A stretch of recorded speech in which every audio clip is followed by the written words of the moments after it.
My name is Matt Rudisell, and I've been a business owner for the past 24 years, helping others get what they want out of life. I help people and businesses grow with the help of one-on-one coaching, social media assistance, and planning that will get them to that next level. But instead of working with you myself, I developed this podcast to share with you what others are actually doing. These people are your neighbors, your friends, could also be you. But do you consider yourself an expert? Do you know someone who is? Have you ever wondered what it takes to become that person?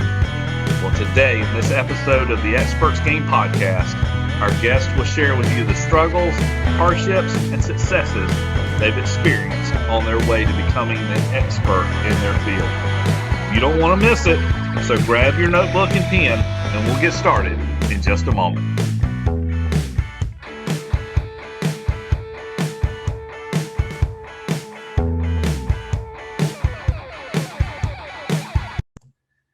Hey everybody, welcome back to the Experts Game podcast. My name is Matt Rudisell and I'm your host. We are excited to have with us today Bill Lennon. Bill is the president of Lennon Search Associates and SoutheastRecruiters.com. He's also the co-founder of BioPartner Search. They are a staffing and executive recruiter located in Morganton, North Carolina. And Bill's got lots of other expertise as well, but I'm going to let him describe some of that to you. Welcome to the podcast, Bill. How are you doing today? Great, Matt. Pleasure to be with you and everyone else. Fantastic. Well, why don't you give us a brief introduction? Tell us a little bit about yourself. Oh, my goodness. Well, first of all, I'm delighted to be back home in Morganton, North Carolina. Born and raised here and married my high school sweetheart. I don't know how many people do that and have it, last for 50 years. And that's a great thing. But during that period of time, was here along the way and went down, graduated from good old UNC Chapel Hill in business administration. I have to admit that I really didn't have any idea of what I was going to do when I was down there the first year or two. And I'll give a plug for the community college system, of which I volunteer with here now, that I could have used a year or two at community college to kind of figure out what I really wanted to do, how I wanted to do it, and also grow up a little bit just after high school, be prepared for a very different world in the university setting that we found. So along the way, was delighted to grow up here. My folks were moved to the Morganton area in the late 1940s with the furniture industry boom that was happening after World War II. And so we had the opportunity to grow here in Morganton and had really the great life. My brother Alan and I think we could be described as Leave It to Beaver at the time. He was Wally and I was definitely the Beaver. So it was a definite situation. We were about 5 or 6 years apart, and it kind of ID'd with that sort of thing. But went along the way there with Chapel Hill and came out from that standpoint and graduated. Came back to the area here initially, and first opportunity I had out of Chapel Hill was being recruited by a very large corporation at that time known as Burlington Industries. They were do it all in the textile related industry at that time. Had over 170 some odd locations. I thought I was going to be in Texas, and they put me in Roadhis, North Carolina, just on the edge of Hickory, where you're living there, Matt. So that was a little bit different type of thing for us to come back so close to home after thinking that we would be very far away, expecting to have that happen. But spent 4 or 5 years with Burlington, great years through that part, becoming an HR generalist, plant HR manager, if you will, at that time. And then something strange happens. Business sort of comes in cycles. It's up and it's down, and it's very seldom in the middle for very long, it seems like. But there was a recession after about 5 years I had with Burlington Industries, and the plant that I was with closed. So Bill had to find an opportunity out there for he and his family to do something else. And a friend of mine who was also with Burlington at that time had left the company a little bit earlier, had moved to Georgia, and entered as an HR generalist in the pharmaceutical industry in middle of Georgia down near Macon. And he called me up one day and said, how about coming down and helping me out down here? So we did. We moved to Georgia with my daughter at that time, who was only about 2 years old, and had an opportunity to be with that company for around 2.5 years or so. And after being there for a while, the gentleman I was working with came home one day and he said, I'm sort of back here home for life. And if you want to do something else, you're probably going to have to move the company. And that means going to the West Coast in our case. So you might want to go ahead and, start working on your Spanish and those sorts of things, because you'll need it a little bit more out there. And I said, well, I've got to think about that a little bit along the way. And he said, well, this was after work, after 5 o'clock. And we were just kind of sitting around one day. And he said, if you ever feel like that there's another opportunity you have to take up there somewhere, please give me, about 6 months notice if you can. And that'll be great. So about 6 weeks later, somehow I ended up with Johnson & Johnson, which was to me, if I could go up a rung, that was a way to go. I was originally with the American Hospital Supply Corporation. It became Baxter. Actually, Baxter Healthcare bought them and merged with them over a number of years. But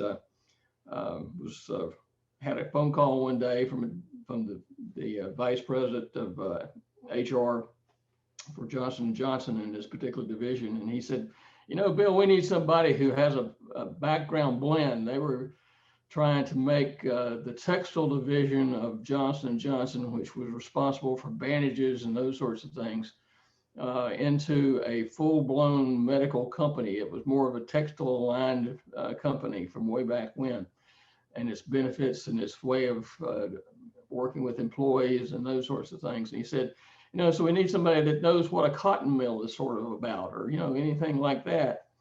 And I said, well, that's me. And he said, at the same time, we need somebody who knows what pharmaceutical is about. And I said, well, that's what I've been doing lately. And he said, well, okay. So we moved up to Gainesville, Georgia, Lake Lanier area, and spent about 25 years there on the edge of Lake Lanier and edge of Atlanta. So great years there, but had the opportunity to basically be self-employed. And at that time, along in 2002, we had an opportunity to sell a house out from under ourselves and needed a plan B. And lo and behold, we were blessed to come back to Morganton, North Carolina, where it all started and where our parents still lived. So in a nutshell, that's it. But that's not much of a nut. That's a whole lot of time probably involved in that. Telling you more maybe than you wanted to know. No, that is perfect. That means that next year, 2022, will be your 20th year back. It'll be your 20th anniversary for your own Lennon Search. So that is actually no. I started it in 1988. Oh, in 88, even yeah. Than that. Wow. Yeah. So I just transplanted the company. Matter of fact, Lennon Search is a doing business as name, if you will. Mm-hmm. And the corporation is Hall, Hall Management Group, which is a Georgia corporation, still is. And I always figured, Hall, okay, I was living in Hall County, Georgia. Mm. If this business doesn't work, I can sell it to somebody for $35. That is funny. So it did work, and we're back here just about 20 years, as you did the math there. So yeah. Well, that is fantastic. I know I lived in Morganton for a little while myself. It's a beautiful area. And tell me a little bit about why you chose that particular business, or maybe it just kind of fell into your lap a little bit with some of the experience you had. Well, it's I wish I could say that I was called to the field, specifically like someone is called to be a doctor or a minister or something else in that thing. Truth is, I was, again, as I said earlier on, looking to kind of find myself and what career interests were.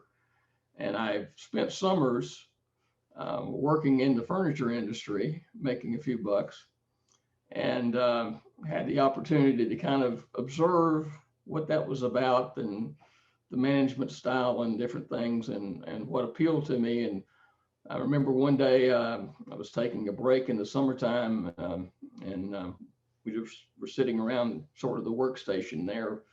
And at that time, the plant manager and the personnel manager came through, and they were just having a really good time talking to employees and, doing a little patting on the back type of thing, and telling them what a good job they were doing, and, how the company was doing a little bit, inquiring about how the family was, and, how was Aunt Bessie and Sue and all this sort of thing. And I said, well, that sounds like, this is somehow you get paid for that. That's that's a pretty nice type of thing. And you certainly, you hire people and you put them on payroll, and you're doing some nice work there. You're giving people jobs that they need. So that was kind of drawing me to that field. And so when I got down to Chapel Hill, business administration was, the general field through that, but I took a specialty area in industrial relations. Several people around here in this part of the state have that same degree I have. You could concentrate in psychology and sociology and political science, and I forget at least one other thing. And I found out pretty quickly that taking sociology to me was kind of boring at the time, maybe because I had a Tuesday, Thursday, Saturday class at 8 a.m. They don't do that anymore. It's a good thing. And psychology wise, it seemed like I had different ideas, let's just put it that way, from what the profs had. So lo and behold, because I met someone on campus who inspired me, and I think this goes to anything else that we might talk about today, you find certain people in your life through experiences that you are mentored by and have the opportunity to learn from them as well. So I did that. There was a political science professor there at Chapel Hill who was well liked, well respected, and I did some courses under a shade tree, not in the classroom with him. And so was drawn to the political science side of business, which in my case was going to look more like public administration, city management, those sorts of things. Maybe still with the personnel overlay. But yeah, that's kind of what got me to that type of role. And then, as I said, I was recruited off of campus to go into industry specific, and that was the best opportunity economically for me that I had at that time. Okay, well, fantastic. I know one of the things that you mentioned there was the mentoring, and yep. I'm a very firm believer in having mentors. I have several that I work with right now, primarily online with a lot of people. And then there might be a few people that I work with that maybe I mentor them just a little bit as well. And I know over the years you have definitely done that also. You mentioned that the community college played a big role plays a big role in your life right now. And you kind of wish that, you had maybe thought about that a little bit after schooling, before you went off to the university. But tell me a little bit about your volunteer work with the community college and what you do, and actually how you mentor other people through that. Well, I don't know that I've done such a great job mentoring other people through these, my relationship with the college exactly per se, but I started off, had a gentleman, through contacts in the community that said, "Hey, Bill, this is something you might want to get involved in." And so he knew, and through church work and those sorts of things that we've done, that I was prone to kind of jump into the mix of things, and had worked on some capital campaigns for the church and doing various subcommittee work along the way through that. And he said, this thing with the college is something that we need somebody who can come in on the foundation level that provides additional monies, not state appropriated monies, but privately raised monies, to do things that cannot be done otherwise for the college, to various scholarship opportunities, which was something very important to me. and also to be able to do staff development, coursework, or at least fund some of those sorts of things that state budgets did not, provide for in a meaningful way at that time. So launched into the Western Piedmont Foundation, spent, gosh, I think about 6 years with them. Um, Became eventually the foundation president for that. And over a period of time, also had, of course, an opportunity to interface with various levels of the college organization, administration staff, uh, professional staff, as well as the business staff along that line, and learned some things along the way. And just delightful to see how those students' lives are impacted and turned around. They have one program that's still very much out there with Burke students who are identified as early as the elementary level. And teachers at the various elementary schools in Burke County will nominate those children, one or two per school in a given year, and they become collegiate scholars for Western Piedmont. And assuming that they provide and continue their education and continue to do well. And most of these kids that are selected are from families that they would be first-time college attendant type children, in that their parents had no previous college or something along that line, or someone in their family didn't even have it for that matter. So to be able to see those kids be tracked up through middle school and then through high school and come to the college and be able to take, 2 years of instruction in a field that they wanted to develop in and whatnot, and give them a head start into business was very important to me, and it's very satisfying. From there, I became a trustee for the college, and I guess about 2 years ago, served 2 years as a trustee chair, which is great. I've never had an opportunity to go out and cut ribbons on new buildings, and we had an opportunity to do that for a mechatronics building here locally, for the mechanical and electrical trades concentration that we need so much in the industry these days, from automation perspectives, those sorts of things. But continue to serve as a trustee on that. And from time to time, I think one of the best contributions I can make now from that is to go back and help individuals that I run into, particularly parents, realize what an asset we have in Western Piedmont Community College. It's actually rated one of the top nine community colleges in the country a few years ago. And best bang for the buck, certainly, for that matter. Exceptional leadership along the way from various college presidents that we've been blessed with. Dr. Joel Welch is the newest of those. Michael Helmick, I had great respect for and served a lot of years with Michael as he came back here, served twice with Western Piedmont as executive academic VP and then also as president. So getting to know him and doing some great things with him along the way. But being able to talk to parents and help them understand what a value the college is for their child, and certainly of economic value, not having to pay pretty stiff fees, even at the state university level, much less private colleges.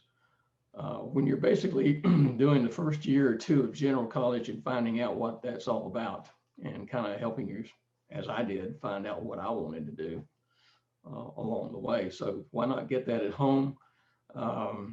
Get the college experience, certainly, but then be able to transfer if you want to, or if that's not in the cards, have the trade development or a particular skill development that is available. As we tell people now, you can come out here in Morgan and North Carolina, Burke County, come out with that 2-year degree or a specific trades certification, high in demand, work for somebody else for a couple of years, and then be prepared pretty much to start their own business and perhaps earn 5-6 times what they might have going more of a traditional line um, that they might have gotten a, I won't knock on any one degree or not, but anyway, a sociology or a history degree or something like that, and not exactly knowing what to do after that degree was put together for them.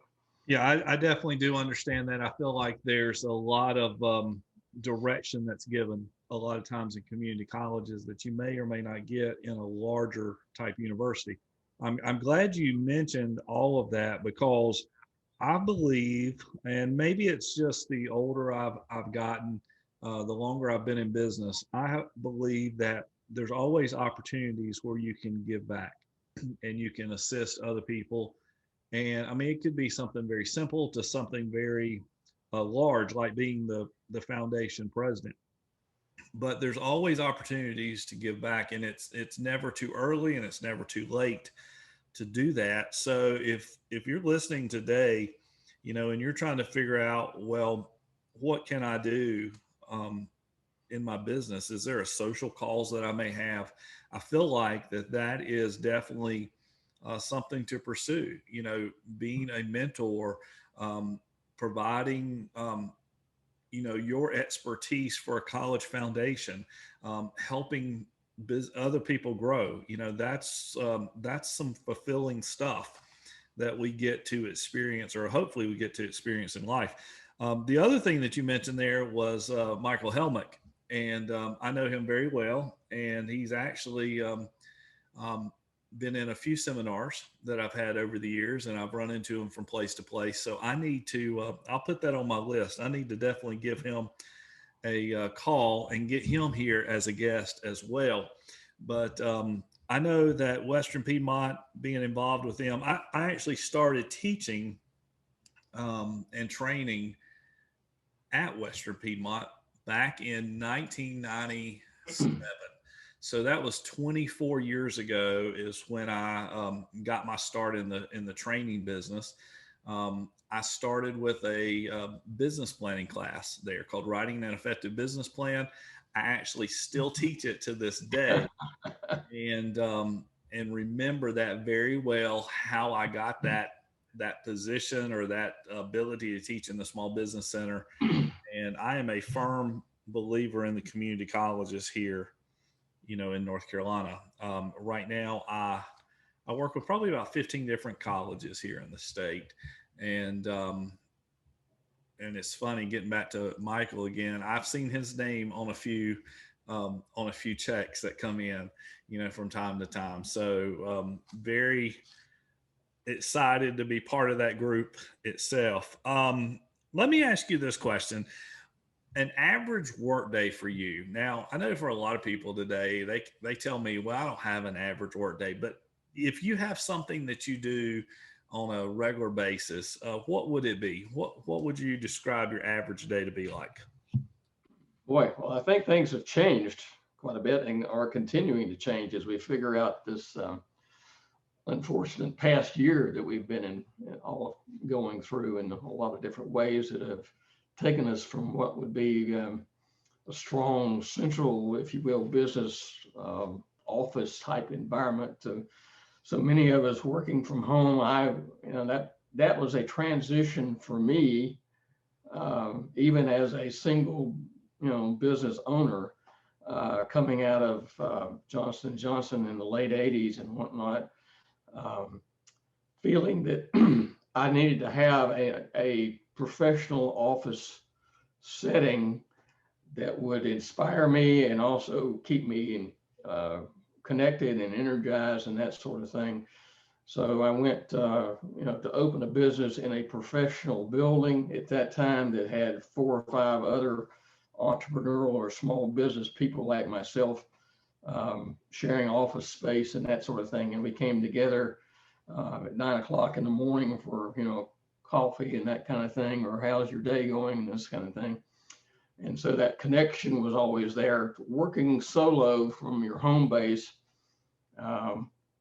particularly prior to having the nice things that we have, like, connections and cell phones and texts and Zoom and everything else that we're using these days, it was very different back then as it is now. You can be working as we are now accustomed to in real time in your basement as I am today, and be connected to the world anywhere and feel like that you're, a part of maybe 20 or 30 people connected on a Zoom call or, a webcast or anything else like that, that I think makes it a very different dynamic than it was 15, 20 years ago, certainly from that standpoint. For someone who is in my type of business, the typical business day used to be, 8 o'clock, started hitting the phone, make a lot of phone calls to prospective companies or individuals within companies that you wanted to try and get your services to. And then by the afternoon, spend your afternoon time working the different side, and that is the candidate side of those persons that we were doing the searches for, to identify, qualifying them, talking them through, introducing a company client to them and the opportunity that might be appropriate for them along that way, and certainly closing back around. The business changed for me, and let me just say this: in 1988, I worked 12 years with a very fine company, Johnson & Johnson, and loved practically every minute of it from that standpoint. But at that time, I began to feel that I was telling people more what they could not do than what they could be, and how that could relate it. And I think, to J&J's credit, they're doing a lot of things I wanted to do now. At that time, in a more employee-centric environment, and yet where the corporation's doing a lot of different things. So I commend them and continue to be just wonderfully blessed to have worked with that company. But being on your own is very different. And nowadays, because of electronics or everything else, the way people's lives have changed. A year ago, everybody was commuting like crazy. I would have the people that I needed to talk going into the office at 6 o'clock in the morning, just because they wanted to, not be in Atlanta traffic or New York traffic or wherever it was that I was working or needing to contact them. And by 9 o'clock, they were in the middle part of their day. And so it became that I needed to be highly involved with their time frame of availability, which was early to around 9 mid-morning, something like that.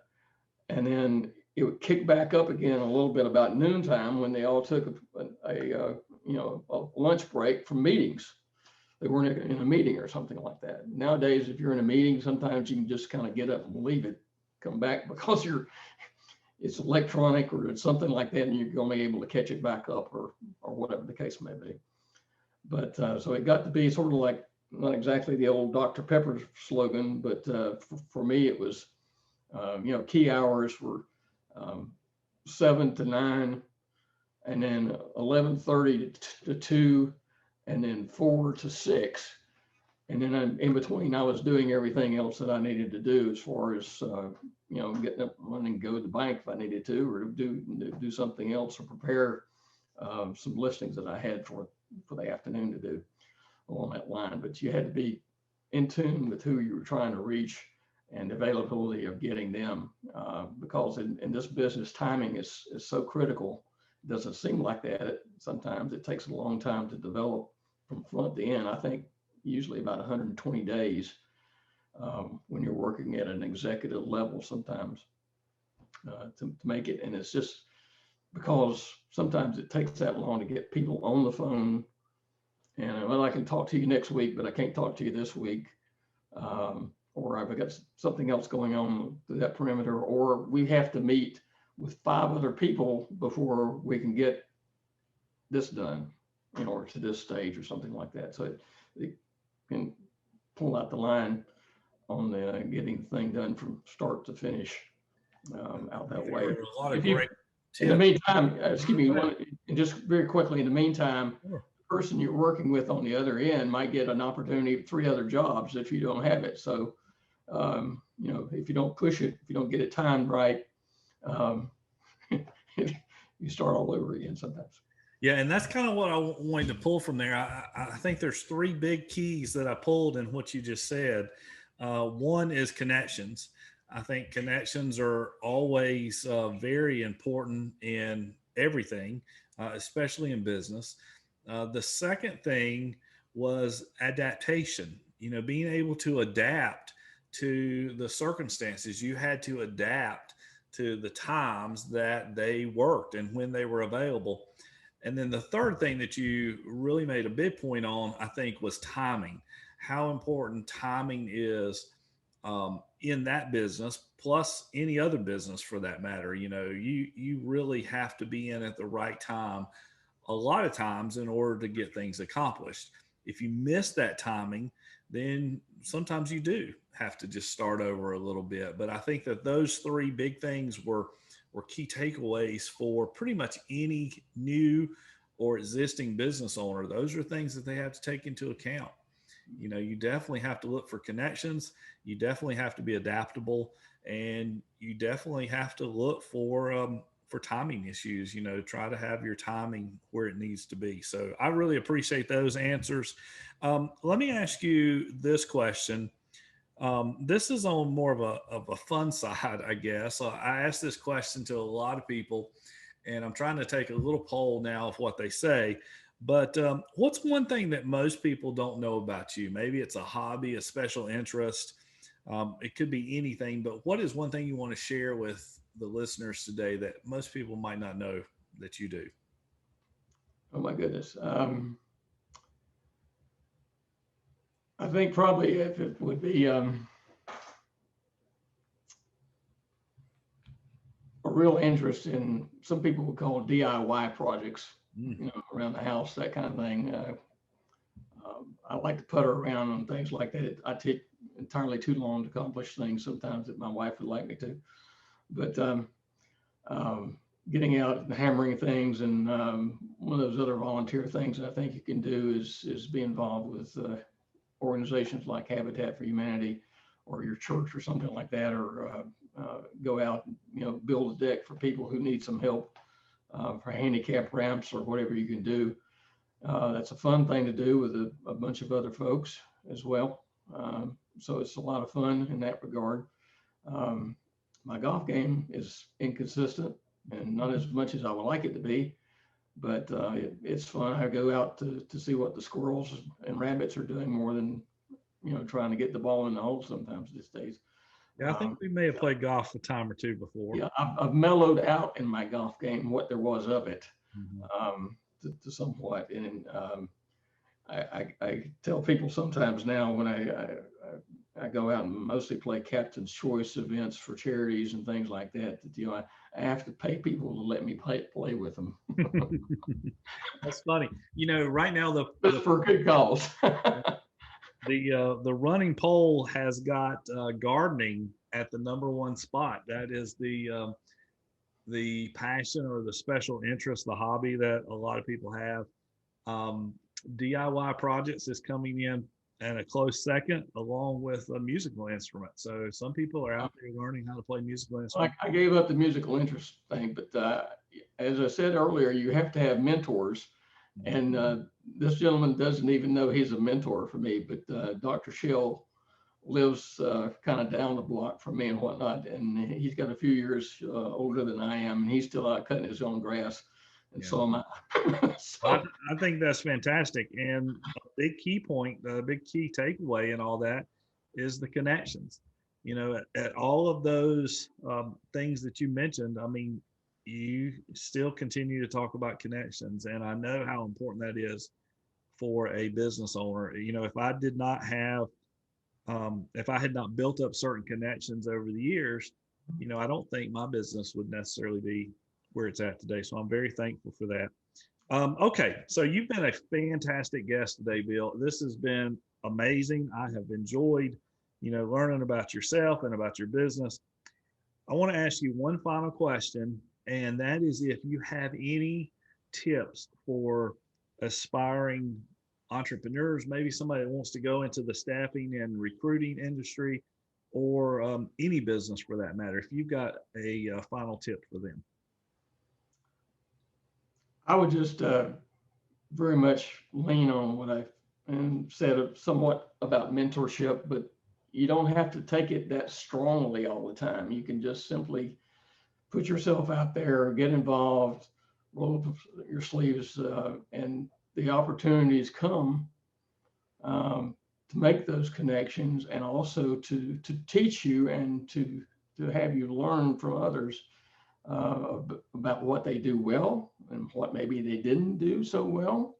Um, I think if I was going to start over, for instance, I would be probably a little bit more focused to doing one specific type of search more than others. I was doing manufacturing on a broad spectrum. That would be engineering, accounting, finance, whatever, HR, any of those types of things that might be in a operations manufacturing setting, where others will just do, food manufacturing or electrical engineering or IT specialists in whatever language is current. Um, it makes, in my case, the search repetitive. People become to understand that that's what your expertise is a little bit easier. Um, Certainly from that standpoint, I think in my case also, I would also say to individuals that take measured risk, take risk, but measure it. And I probably don't do enough of that, or haven't done enough of that in every case. Um, but the biggest thing is getting involved, seeing people, have some flexibility. If you're working particularly alone, have some balance in your life that's out there. And certainly whether it's church or whether it's other types of civic involvements, things like that, opportunities galore out there to volunteer for good causes. Good things change around with city municipalities. I've been involved now with planning and zoning in the city for over 10 years. Um, Again, somebody just said, "Hey, we need somebody. Would you be interested?" And I said, "Oh, yeah." And that's one of the reasons I have an interest in architecture and building and that kind of thing now is I have fun doing it, and I also volunteer in it. So it makes an opportunity. But the other thing too with mentorship, find out who the leadership people are. Um, just be around them as best you can and learn. If you have great people who will take you under their wing, and certainly I had that. One of my partners and bio partners was Conrad Taylor in Atlanta. He was a great executive search guy in his own right, but he became eventually the president of the National Association of Personnel Services, which is the accreditation group for our industry through that part. And I interviewed with him one day in Atlanta for a job. And he said, "Bill, I think you could really do this and be a success at it, but it'd be crazy for you to try and drive in 60 miles a day and then home 60 miles at night." And this was before we were doing so much of the internet stuff and this kind of thing. Back to that, he said, best thing you need to do is join the local state association and learn from other people. And so I took his advice. I got the certification, which is certified personnel consultant at that time, SHRM type stuff, if you will, in HR. Same kind of things. I think that's good to keep yourself up on, things that are along that line. Keep you fresh, keep you involved, keep you engaged, keep you learning, but learn from others and have that opportunity to appreciate their friendship and their expertise, and give back, give any way you can. And I think the overall thing for me, and I haven't mentioned this, and I think it needs to be stressed, is ethics. It's got to be right. And I tell my clients and I tell my candidates as well, when we're starting the process, I said, this has got to be right. This has got to be a good company connecting with good people and making this search and this partnership happen, because I want to sleep good at night. And fortunately, I can say that for over 30 years now, I've slept good at night for that reason, along that way. But, if it doesn't feel right in your gut, it's not right. And you know how mom and dad raised you, pretty much. And I had the benefit of that, and was very fortunate. So others come from different backgrounds, different type associations, different things have happened to them along the way. But, give back a little bit more than you take if you have that mentality, at least. Whether you ever succeed at it or not, I don't know. But if you have the mentality that, says, hey, I need to give a little bit more, where I can, how I can, whatever I can. You don't have to be a pro at it. Just be out there and be involved, be available, and try and help out others as you can along the way. People make decisions in life, and it's difficult. Making a job change is one of the highest stress factors that you can have for you and your family, and it's got to be right for a family situation and not just the individual, if that's what you're finding, if they happen to have a family, do that part of it. And when you're trying to do it over the phone, for the most part, as I do, I hardly ever meet the people I'm involved with until after everything's complete. And so you have to have trust. You have to build that somehow. And you do that with business ethics and an approach to how you take it. And I'll leave you with this one point. And I had one situation quite a few years ago where I was talking to a guy about moving to the South from Indiana to be a plant manager. And the opportunity was obvious. It was economically strong for him and his family. A good leap for him that he was ready to make in his own career. But he was, tough with it, pulling children out of schools, starting things like that over. And I could give a lot of advice on that, I think. But anyway, he was really wrestling with the opportunity. And I could tell he was just very tense and distraught as you hear things. You need to listen a whole lot more than you talk. And in his case, I could hear all these things happening. And he shared with me along the way that, he was really fraught with this decision.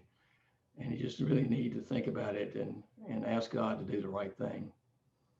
And for me, I told him, I said, do you mind if I pray for you and your family over the weekend on this decision?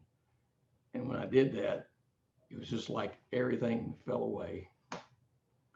The tension, the anxiety, everything else. And he made a clear decision that was right for his family. And I think he took the job, as I recall.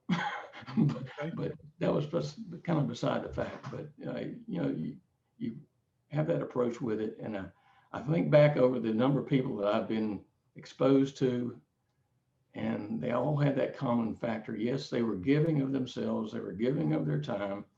They were involved. But by the same token, they were true to what they felt and wanted to be there for you and do what they could and do it in the right way. It's great. Wow. I didn't know that. That is fantastic, Bill. I really do appreciate you taking that little extra time with us today, because there was a lot of great advice in what you just said. Things from, connections to ethics. I mean, and feeling good about decisions and taking risk. I mean, there were so many different bits of knowledge in that. And I know I'm personally going to go back and listen to it a few times. So I really do appreciate that. And I appreciate you taking the time with us today. Guys, if you are not subscribed to the Experts Game podcast, please do so. Please click on that subscribe button here on the YouTube link and follow us on expertsgame.com. And we hope to bring you more and more information like this each and every week. And just pay attention to this. You can never learn enough. If you stop learning, then you're going to stop earning. That's kind of what I've heard in the past. And that is the true reality with that. So stay tuned. We're happy that you were with us today. Bill, once again, thanks so much for being here. I appreciate it. My privilege. Thank you. Thank you so much. And God bless every one of you. We will see you soon.